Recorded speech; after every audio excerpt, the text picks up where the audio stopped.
Desde el púlpito de First Baptist Church en Dallas, Texas, esto es Camino a la Victoria con el Dr. Robert Jeffress. Hola, soy Humberto González y te doy la bienvenida a un nuevo episodio de Camino a la Victoria. Permíteme hacerte una pregunta. ¿Cómo puede una persona tener una relación correcta con Dios? Esta es una de las preguntas más importantes de la vida, porque tiene implicaciones eternas. Y hoy, junto al Dr. Robert Jeffress, vamos a descubrir que la Biblia nos da una respuesta clara y contundente en un solo versículo, Romanos 4:5. Así que reúne a tu familia y comencemos.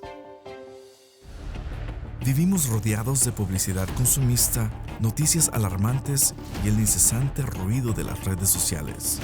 ¿Puedes escuchar la voz de Dios en medio del bullicio? En Esencias Espirituales, el Dr. Robert Jeffress te guía hacia una experiencia renovadora en la palabra y la oración. Este ebook ofrece un método práctico, sencillo y utilizado por el propio Dr. Jeffress. Aprende a estudiar la Biblia con propósito, encontrando dirección y claridad para tu vida. Ora con confianza y poder, conectando profundamente tu corazón con el de Dios. Interceder por tus hijos y nietos con oraciones específicas que transformarán sus vidas. Además, incluye un modelo conmovedor de oración por los hijos pródigos diseñado para quienes buscan restauración en sus familias. Comienza hoy. Visita caminoalavictoria.org y descarga tu copia digital de Esencias Espirituales al realizar una donación generosa. Síguenos en redes sociales y únete a la comunidad de Camino a la Victoria. Encuéntranos como Tu Camino a la Victoria. A continuación, el Dr. Robert Jeffress con el mensaje de hoy.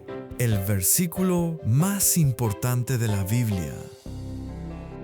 El versículo más importante de la Biblia. Ahora, la gente ha estado adivinando por semanas o meses cuál es ese versículo. He oído el rumor de que algunas clases de escuela dominical hasta tienen apuestas. Seguro que no por dinero, no aquí, pero ellos están tratando de adivinar cuál es el versículo. Ahora hay que admitir que un pastor se expone a problemas cuando anuncia que hablará del versículo más importante de la Biblia, porque todos tienen una idea distinta de cuál debería ser ese versículo. Pero creo que estarían de acuerdo conmigo en que si tuvieran que elegir el versículo más importante de la Biblia, debería ser uno que responda a la pregunta más importante de la vida, y esa es: ¿cómo puede una persona tener una relación correcta con Dios? Esa es la pregunta, por cierto, que Job hizo hace miles de años en Job 9:2. ¿Y cómo se justificará el hombre con Dios? La respuesta a esa pregunta no solo afecta tu vida ahora, sino que si realmente hay un Dios, la respuesta a esa pregunta afecta tu eternidad. Entonces, ¿a dónde vamos para hallar la respuesta a esa pregunta? ¿Cómo puede una persona tener una relación correcta con Dios? ¿Cómo puede saber con certeza que sus pecados son perdonados y que será bienvenido en lugar de ser rechazado en el cielo? Hoy vamos a ver el versículo de la Escritura. En realidad es una sola frase que creo que responde más claramente a esa pregunta. Y se encuentra en el libro de Romanos, capítulo 4, versículo 5. Busquen ahí si gustan mientras descubrimos el versículo más importante de la Biblia. Ahora, para aquellos que tal vez no conozcan la carta a los Romanos, el apóstol Pablo la escribió a un grupo de creyentes judíos y gentiles. Y el tema del libro de Romanos es que la justicia de Dios, esa palabra justicia simplemente significa una posición correcta ante Dios, está disponible para cualquiera que confíe en Cristo para su salvación. De hecho, los versículos del tema son el capítulo 1, versículos 16 y 17. Pablo dice: porque no me avergüenzo del evangelio, porque es poder de Dios para salvación a todo aquel que cree, al judío primeramente y también al griego, porque en el evangelio la justicia de Dios se revela por fe y para fe, como está escrito: mas el justo por la fe vivirá. En los primeros 3 capítulos del libro de Romanos, Pablo explica de qué manera nadie tiene una posición correcta ante Dios. Por cuanto todos pecaron y están destituidos de la gloria de Dios. Espera, no estoy seguro de eso. ¿Qué pasa con el pagano que nunca ha oído el nombre de Jesucristo? ¿Seguro recibirá un pase y podrá entrar al cielo? No, dice Pablo, no el pagano. Es condenado por Dios. Entonces, el moralista que sigue un buen código y la regla de oro está exento del infierno. Entra al cielo, ¿verdad? Él dice, no, el moralista es condenado. Bueno, ¿qué hay del seguidor sincero de la religión? ¿Qué hay de una persona religiosa? A él se le permite entrar al cielo, ¿verdad? Pablo dice, no la persona religiosa. No hay ningún justo entre nosotros. Y Romanos 3:23, por cuanto todos pecaron y están destituidos de la gloria de Dios. Bueno, si la religión no sirve, si la moralidad no te llevará al cielo, si la ignorancia no es una excusa, entonces, ¿cómo tenemos una relación correcta con Dios? Y eso nos lleva a Romanos capítulo 4, versículo 5. El apóstol Pablo nos explica que mas al que no obra, sino que realmente cree en aquel que justifica al impío, su fe le es contada por justicia. Y lo que quiero que noten en esta sencilla frase son 3 características de la persona que está en una posición correcta ante Dios. Y lo interesante es que estas 3 características son completamente contrarias a nuestro razonamiento humano. Ponen nuestras expectativas de cabeza porque son la sabiduría de Dios y no la del hombre. ¿Notarán cuáles son esas 3 características? Primero que nada, ¿a quién perdona Dios? ¿Quién tiene asegurado el cielo? En primer lugar, Dios perdona a aquellos que admiten que son impíos. Miren el versículo 5 de nuevo. Mas al que no obra, sino cree en aquel que justifica al impío, su fe le es contada por justicia. Esa palabra justificar simplemente significa, es un término legal que significa declarar no culpable. Imaginen a un juez con su toga tomando ese mazo y golpeándolo y declarando no culpable. La Biblia dice que las personas a quienes Dios declara no culpables son ¿quiénes? Los impíos. Ahora, si le preguntas a la persona promedio en la calle, ¿quién crees que va a estar en el cielo? Dirán, bueno, gente, ya sabes que va a la iglesia, gente que lee la Biblia, gente que hace cosas buenas, por las ancianitas, ya sabes. Esos son los que van al cielo, ¿verdad? No, él dice, no son los piadosos, son los impíos. La versión Reina Valera dice, los impíos. Esos son a los que Dios perdona. ¿Qué significa eso de impío? ¿Sabes que ese pequeño prefijo im puede significar que no? Decimos que alguien es antipático, significa que no es simpático. Decimos que alguien es desamorado, que no es amoroso. Decimos que alguien es impío, queremos decir que no es como Dios. Y ninguno de nosotros tiene problemas para aceptar eso. Sabemos que no somos como Dios. Dios es infinito, nosotros finitos. Dios todopoderoso, nosotros débiles. Dios es sabio y nosotros no. Entendemos que no somos como Dios. Pero ese prefijo im también significa algo más. Significa opuesto a. Cuando decimos que alguien es antiamericano, no decimos que no sea como un americano. Queremos decir que se opone a los valores e ideales sobre los que se fundó nuestro país. Recuerden, hace décadas, la Cámara tenía un subcomité sobre qué actividades antiamericanas.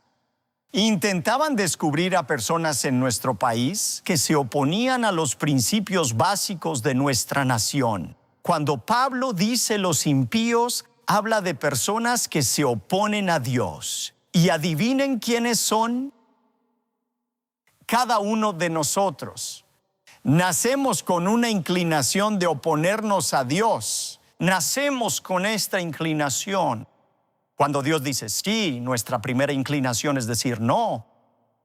Cuando Dios dice no a algo, nuestra primera inclinación es decir sí.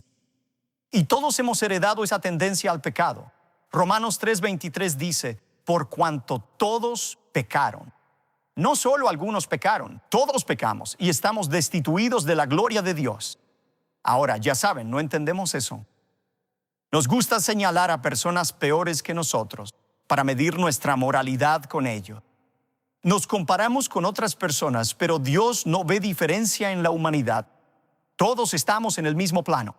No hay diferencia ante Dios entre el pastor y la prostituta, entre el gobernador y el pistolero, entre el abogado y el criminal, entre el sofisticado y el salvaje. Todos somos pecadores que necesitan un Salvador. Y el primer paso fundamental para ser perdonado es reconocer y admitir que somos impíos. Mas al que no confía en sus obras, sino que cree en aquel que justifica al impío. La segunda característica que quiero que noten aquí es que Dios perdona a quienes se dan cuenta de que son incapaces de ganar la salvación. Noten en el versículo 5 de nuevo: mas al que no obra, sino cree en aquel que justifica al impío, su fe le es contada por justicia. Esto pone nuestras expectativas patas arriba. Pensamos justo lo contrario. De hecho, se nos enseña desde pequeños que lo bueno que nos llega es por nuestro arduo trabajo. Nos enseñan que si estudias mucho, obtienes una buena nota. Se nos enseña que si trabajas duro, ¿qué ganas? ¿Un ascenso o un bono? Se nos enseña como atletas. A los atletas se les enseña que si entrenas duro y compites duro, terminas ganando el juego o ganas el trofeo. Ustedes dirán: bueno, pastor, ¿por qué es que Dios no nos permite obrar para ganar su perdón? Bueno, Pablo explica eso en el versículo 4, el versículo antes del versículo 5. Pablo dice: pero al que obra no se le cuenta el salario como gracia, sino como deuda. Cuando usa esa palabra salario, ustedes entienden de qué está hablando. Déjenme hacerles una pregunta. ¿Cuántos de ustedes, cuando reciben su cheque el 15 o el 30 de cada mes, cuántos de ustedes, ellos se dirigen con su empleador y le dicen: muchas gracias por esto? No puedo creer que hiciera tal cosa. No me esperaba esto. Muchas gracias. ¿Qué puedo hacer para pagarle? Alguien ha hecho eso. A veces querría que el personal lo hiciera, pero no ocurre. ¿Por qué? Porque lo que reciben no es un regalo, no es un favor. Es una obligación. Ustedes tienen una obligación. Su empleador tiene una obligación con ustedes. Han hecho un trato con él. Ustedes obran y él les paga por lo que hace. No es un regalo de su parte, es un salario. Es lo que se les debe. Y damas y caballeros, si obramos por nuestra salvación, entonces la salvación no es un regalo de Dios. Es lo que Dios nos debe.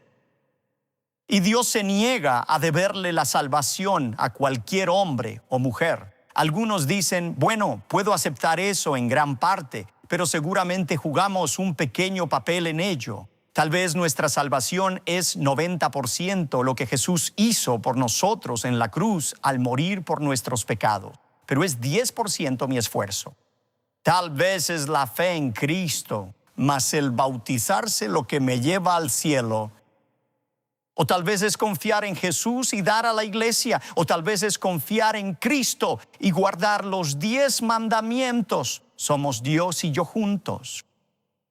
No, porque aunque la salvación sea 10% o 1%, lo que hagamos cambia toda la naturaleza de un regalo y lo convierte en una obligación. ¿Sabían que el Servicio de Impuestos Internos entiende muy bien ese principio? Permítanme ilustrar lo que quiero decir. ¿Dónde está Ben? Ahí está Ben por allá. Imaginemos, ya saben, Ben ha estado necesitando un auto nuevo desde hace tiempo. De hecho, ha sido una desgracia ese automóvil. Conduce por ahí. Se queda varado en la carretera. Es tan vergonzoso que pase eso. Así que digamos que decido que voy a ayudar a Ben. Y le escribo a Ben un cheque por $10,000 y se lo doy a Ben. Ahora, según el Servicio de Impuestos Internos, eso es un regalo. De mi parte, él no tiene que declararlo como ingreso. No tiene que pagar impuestos. Es un regalo.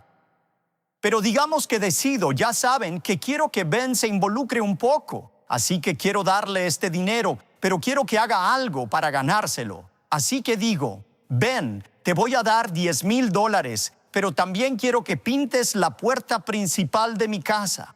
Ahora bien, pintar la puerta de mi casa no vale $10,000. Pero incluso si le pido a Ben que haga una cosita a cambio de ese dinero, el fisco dice que ya no es un regalo.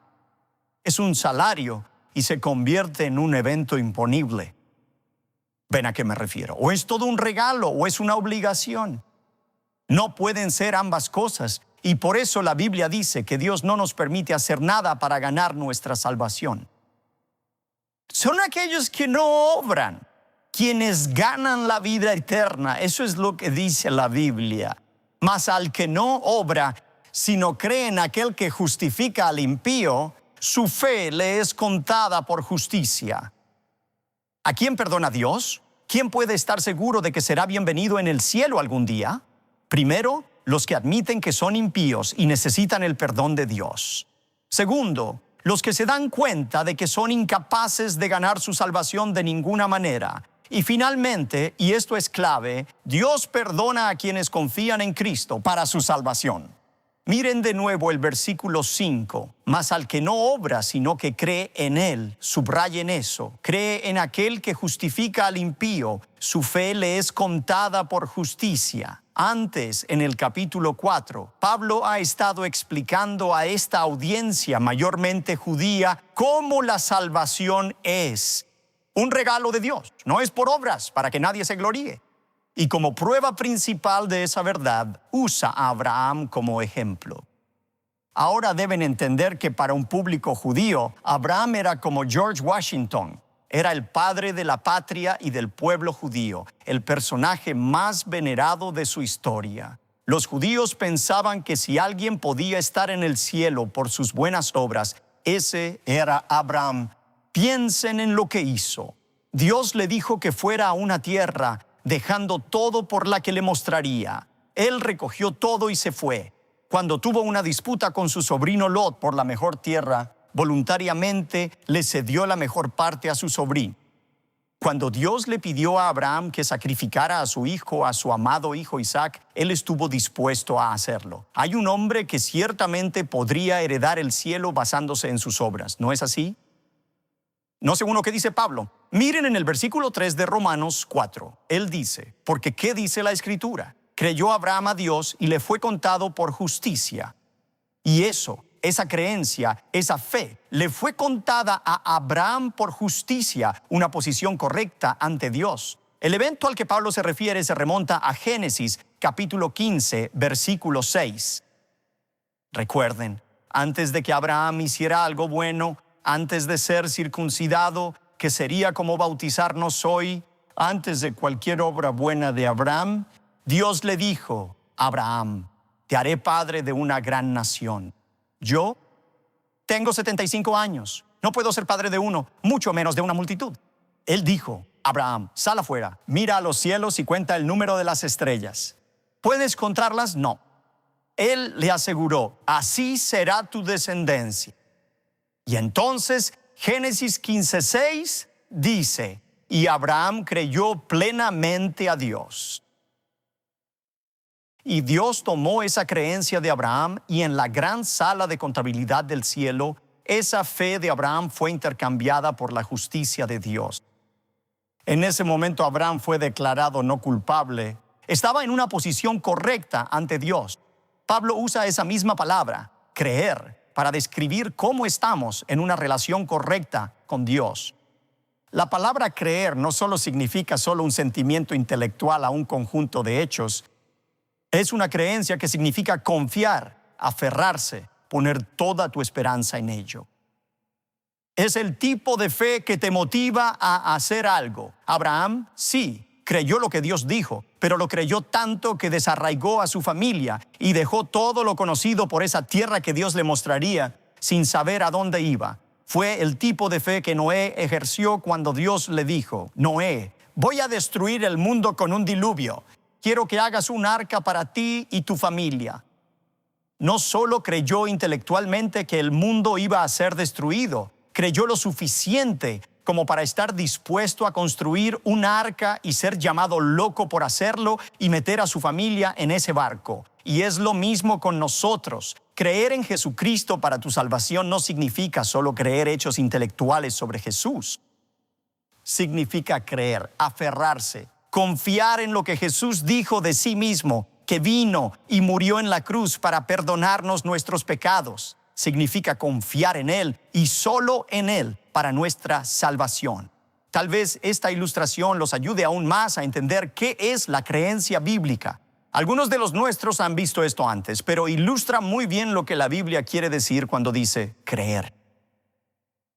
Creer no es solo un conjunto de hechos intelectuales con los que estás de acuerdo. Saben, yo podría creer que esta silla es firme, que está bien hecha, que es capaz de soportar mi peso. Creo eso intelectualmente.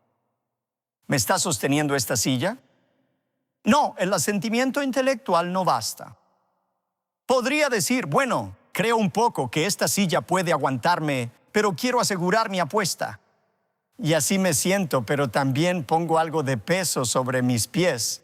No quiero poner todo mi peso en ella porque esta cosa podría romperse. ¿Realmente me está sosteniendo? No, son mis pies. Tanto como la silla. Creer de verdad en esta silla significa que pongo todo mi peso en esta silla. Sin peso en mis pies, transfiero la responsabilidad de mis pies completamente a la silla para que me sostenga por completo. Ahora, damas y caballeros, pasa lo mismo con creer en Jesucristo. Creer en Jesucristo no significa creer ciertos hechos históricos sobre Jesús. Puedes creer que Jesús es el Hijo de Dios. Puedes creer que murió por los pecados del mundo. Puedes creer que resucitó de entre los muertos al tercer día y aún así irte directo al infierno al morir. ¿Sabías eso? ¿Cómo lo sé? Porque ya saben, los demonios y Satanás creen todas esas cosas sobre Jesús. Ellos creen que Él era el Hijo de Dios. Cuando los demonios confrontaron a Jesús, le dijeron, ¿por qué estás aquí, oh Hijo de Dios? Ellos entendían quién era Jesús. Creían que Él murió por los pecados del mundo. Creían que Él resucitó de entre los muertos. De hecho, ellos creen esas cosas más que tú, más que yo, porque ellos estuvieron allí. Fueron testigos oculares de esas cosas. Pero esa clase de creencia no es lo que te salva. Es cuando estás dispuesto a apropiarte de esa fe en tu propia vida. Cuando llegas a ese punto de desesperación. Cuando crees que Jesús es tu única esperanza del cielo. Cuando te arrodillas ante un Dios santo y dices, Dios, sé que soy impío. Sé que he pecado. Sé que merezco tu castigo eterno. Pero creo que enviaste a tu Hijo Jesús a morir por mí, para recibir en la cruz el castigo que yo merecía recibir de ti. Y ahora mismo confío en Jesús y solo en Jesús, no en mis buenas obras, sino en Jesús y solo en Jesús, para salvarme de mis pecados. Y la Biblia dice que en el momento, al instante, que le dices eso a Dios, igual que Abraham, Dios toma tu fe, por pequeña que sea, y en la gran sala de contabilidad del cielo, Dios realiza un intercambio de tu pizca de fe por su perdón y su justicia eternos. Mas al que no obra, sino que cree firmemente en aquel que justifica al hombre impío, su fe le es tomada en cuenta por justicia. De niña, Charlotte Elliott había escuchado esa verdad toda su vida. Un día, cuando ella tenía 9 años, el pastor de su aldea vino a verla. Él dijo, Charlotte, ¿estás lista para venir a Jesús hoy? Ella dijo, pastor, me gustaría, pero no sé cómo venir. Él dijo, solo ven tal como eres. Y esa noche, la pequeña Charlotte Elliott se arrodilló junto a su cama y oró así. Querido Dios, mi pastor dijo que no tengo que esperar más para venir a ti. Si me aceptas tal como soy, iré a ti ahora mismo. Siendo una niña, Charlotte Elliott entendió una verdad tan simple que los sabios han tropezado con ella. Y esa verdad fundamental es esta: al hombre, a la mujer, al niño o a la niña que no se apoya en sus propias obras, sino que deposita su fe en aquel que justifica al impío, Dios toma esa fe sincera y se la cuenta plenamente como justicia.